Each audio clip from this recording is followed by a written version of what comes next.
magistrados. Torcer la ley es una práctica también empleada en la cúpula del Poder Judicial. El actuar de algunos de los ministros de la Suprema Corte de Justicia de la Nación ha puesto en evidencia que responden a intereses de la oligarquía. La corrupción y colusión de autoridades judiciales con delincuentes quedó al descubierto. Estos son los casos.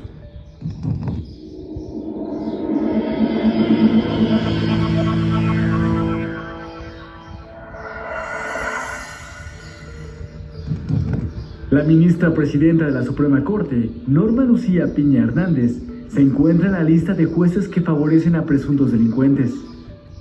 En su calidad de presidenta del Consejo de la Judicatura Federal, desechó una queja promovida contra la jueza Beatriz Eugenia Álvarez Rodríguez por tener criterios parciales a favor de 4 implicados en la desaparición de José Francisco Espinosa Huerta, un caso turbio.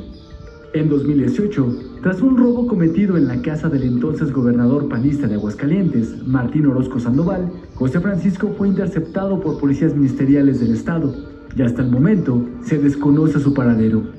5 policías ministeriales fueron detenidos por su presunta participación, pero a pesar de las pruebas presentadas, en noviembre de 2019, la autoridad judicial determinó no culpar a los detenidos.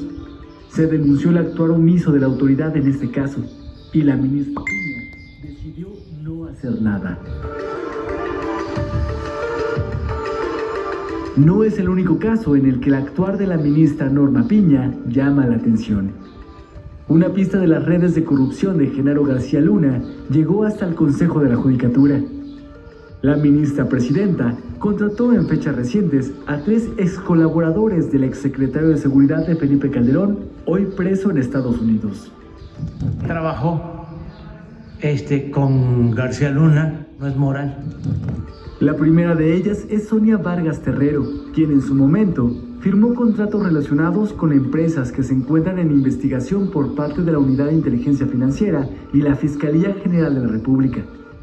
Su ingreso al Poder Judicial coincide con la decisión de un tribunal para desbloquear las cuentas de la esposa de García Luna a finales de febrero pasado, a pesar de que un jurado en la Unión Americana lo declaró culpable.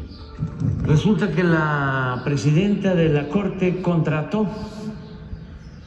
a la que era directora de recursos materiales cuando García Luna fue directora general de recursos materiales, servicios generales e infraestructura de la Policía Federal Preventiva en el periodo de García Luna. Y está en investigación que se tiene en contra de García Luna, de todos los contratos que entregaron.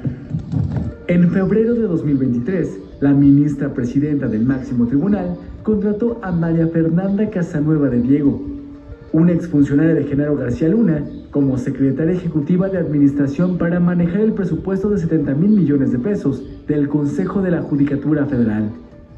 También se contrató a Ricardo Márquez Blas, ex colaborador de García Luna en el Sistema Nacional de Seguridad Pública y quien durante el sexenio pasado trabajó en la Comisión Nacional de Seguridad, donde manejó la llamada Plataforma México, una base de datos que supuestamente concentra la información de la incidencia criminal de todo el país.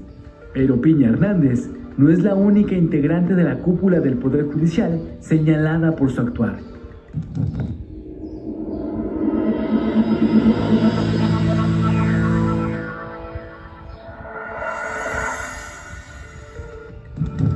La Procuraduría Fiscal de la Federación acusó al ministro Luis María Aguilar Morales de actuar de manera omisa en los casos de grandes contribuyentes que son deudores fiscales y que recurren a trámites legaloides para no pagar sus impuestos.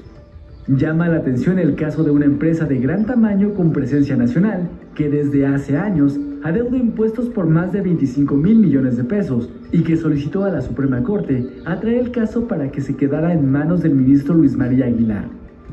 Estos 25,000 millones de pesos no han podido ser recuperados. Desde hace 13 años se han interpuesto diversos juicios y se han retrasado los litigios. Y en particular, en los últimos 8 meses, el ministro Luis María Aguilar Morales, quien, con el pretexto de la excepcional facultad de atracción solicitada por parte de la empresa, pidió al Pleno de la Suprema Corte analizarlos y ha sido omiso al resolverlos sin causa justificada. La Procuraduría Fiscal tiene identificados diversos casos de deudores fiscales que se encuentran en manos del Poder Judicial y que, en su conjunto, ascienden a 80,000 millones de pesos. El actuar de los jueces o magistrados del Poder Judicial han evitado el avance de los juicios o procesos penales, generando retraso en la impartición de justicia y, por lo tanto, impunidad. Uno de estos casos lleva meses en manos de Luis María Aguilar. El gobierno federal presentó una queja en su contra. Presentar una queja ante el Pleno de Ministras, de Ministros, precisamente por esta circunstancia de dilación en resolver. En el caso de ministros, no se puede presentar las quejas ante el Consejo de la Judicatura, que no tienen competencia para poder vigilar a los ministros. Son los propios ministros los que se vigilan a sí mismos. Por eso vamos a plantear esta queja ante el Pleno de la Suprema Corte de Justicia.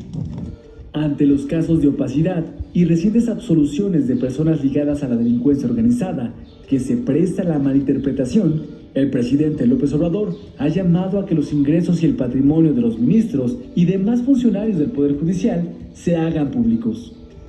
El Poder Judicial se heredó del antiguo régimen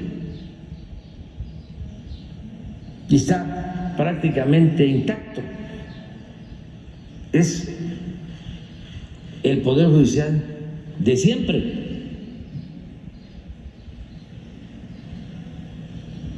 Que hay que renovarlo. Es un poder para proteger privilegios de una minoría, no para defender al pueblo.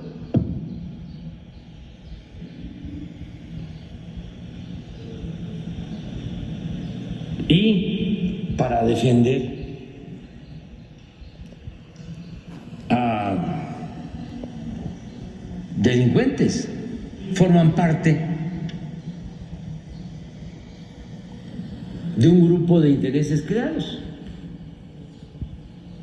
Si existe una relación de componendas, de complicidades, y los miembros del Poder Judicial forman parte de ese agrupamiento conservador, corrupto.